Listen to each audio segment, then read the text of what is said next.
Estamos con Sonia Almada, que presenta hoy su libro Huérfanos, que tiene que ver sobre los hijos de las víctimas de femicidio. ¿Qué nos puede contar de ese libro?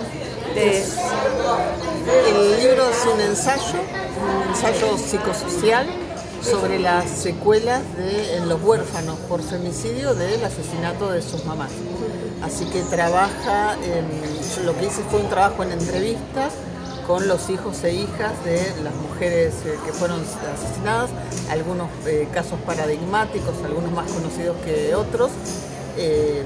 5 aparecen en el libro, fui entrevistando a muchas más personas, pero por ejemplo Wanda Tadei, los hijos de Wanda Tadei, y lo que hice fue con esa información desde la clínica y de estas entrevistas con los familiares y los hijos huérfanos del femicidio, hacer un ensayo psicosocial, donde trabajo 3 ejes básicamente: un duelo complejo que atraviesan este tipo de víctimas, porque no es lo mismo que un duelo común.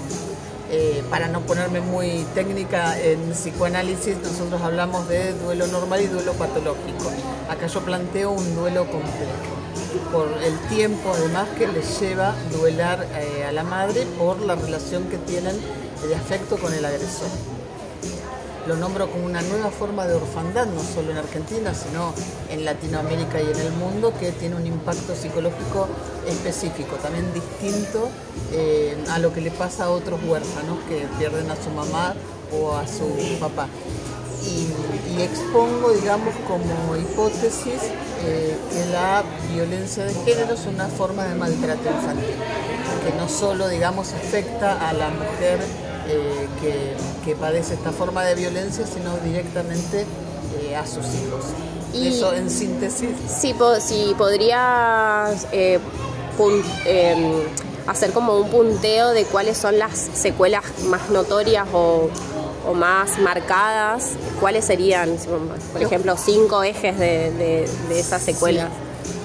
Las secuelas en cada caso realmente es distinta, porque a las personas nos afectan los traumas de diferentes maneras. En los huérfanos sí lo que se ve es el tiempo, en los huérfanos por femicidio, ¿no? El tiempo de duelo es realmente mucho más largo que cualquier tiempo de duelo. En general los duelos más o menos llevan un tiempo promedio de 9 meses. De un dolor bastante intenso, y después la persona empieza se resigna, digamos, a esa pérdida, la acepta y puede empezar llamamos catequizar los objetos, ¿no? Llevar la energía liminal, la energía del amor hacia otras personas, hacia otras causas, hacia otras situaciones. En los huérfanos esto es muchísimo más largo. Primero porque tienen que hacer un duelo complejo, que es duelar la mamá, duelar al agresor, que también forma parte de los afectos, y también participan de los procesos judiciales. Así que no termina de terminar esa muerte hasta que no termine el proceso judicial.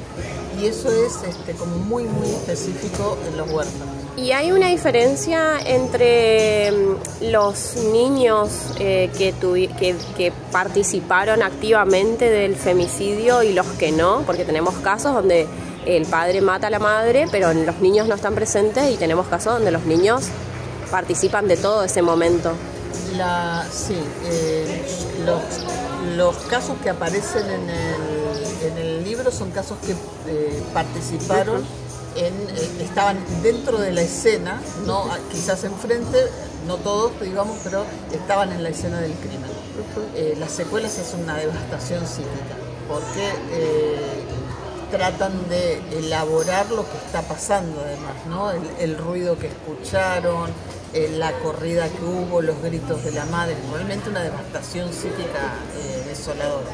En otros huérfanos que no aparecen en el libro, pero que sí yo he atendido clínicamente, que no participaron del crimen, el impacto es traumático, por supuesto, porque es atroz que maten a tu mamá, y de las brutales maneras que son los femicidios, pero tiene un impacto menor. Ahora, ya haciendo una pregunta quizás un poco más polémica, hay como toda una ola de intentar revincular o obligar prácticamente a las infancias, sobre todo, a vincularse con el agresor de su mamá. ¿Qué análisis o qué percepción tenés de eso? Me parece aterrador, éticamente me parece aterrador y clínicamente es aterrador. En uno de los casos que te cuento en el libro, el agresor no fue condenado, a pesar de que estaban todas las pruebas, no fue condenado, así que quedó libre, entonces pidió la revinculación con los hijos. Bueno, la lucha de la familia fue denodada, y el terror, sobre todo de uno de los niños, era inusitado. Tenía 5 años cuando pasó esto, así que las secuelas, además de lo que había padecido, de perder a su mamá, de ser víctima del crimen, de haber llamado pidiendo ayuda, de tener que ser testigo en el juicio, además de eso tenía que después estar pensando que en cualquier momento iba a ir con su agresor. Años y años de dolor, con lo cual ahí la revictimización y la retraumatización es extrema. Ayer este chico cumplió 21 años.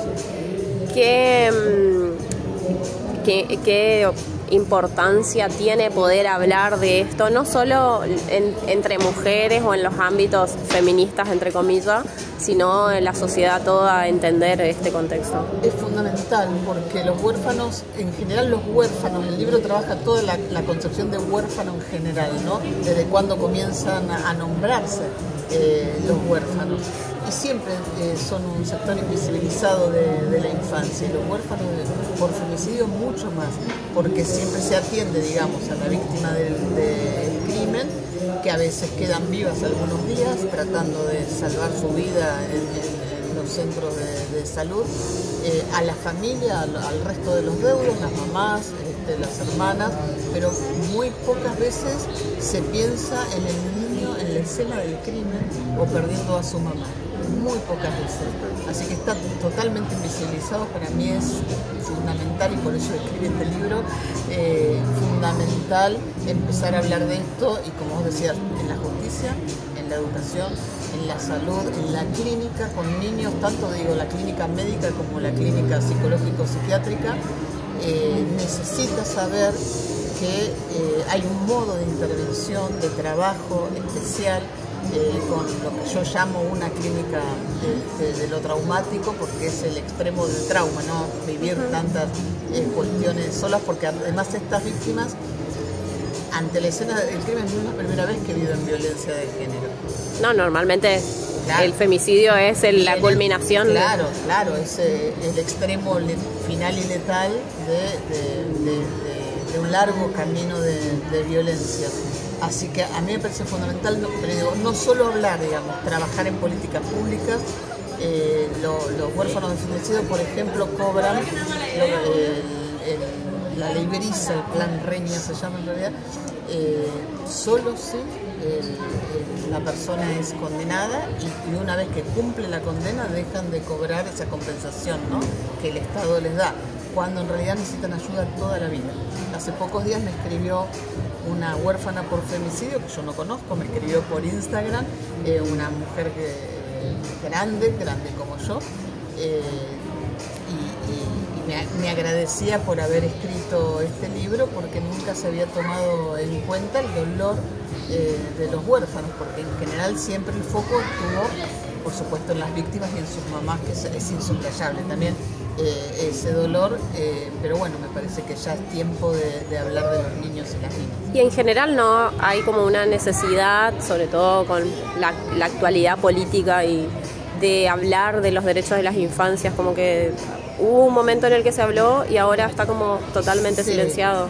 Ahora está totalmente silenciado, además hay un recorte muy bestial de todo lo que tenga que ver con programas de asistencia a las víctimas en violencia de género, en violencia sexual, así que más hoy, digamos, más todavía tenemos que alzar la voz en estos temas, de exigir que las políticas públicas que se extinguieron, que vuelvan a volver a tenerlas, y procurar, por supuesto, tener más política.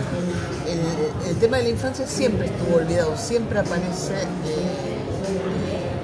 último, ¿no? El último orejón del tarro, le digo yo. Vos pensás que en el mundo primero hubo una ley de protección animal antes que de protección infantil, así que eso ya dice mucho del lugar de la infancia, pero en estos tiempos de crueldad absoluta es importante poder trabajar en estos temas, aunque sea por afuera de la falta. Muy bien, muchísimas gracias. Gracias a vos.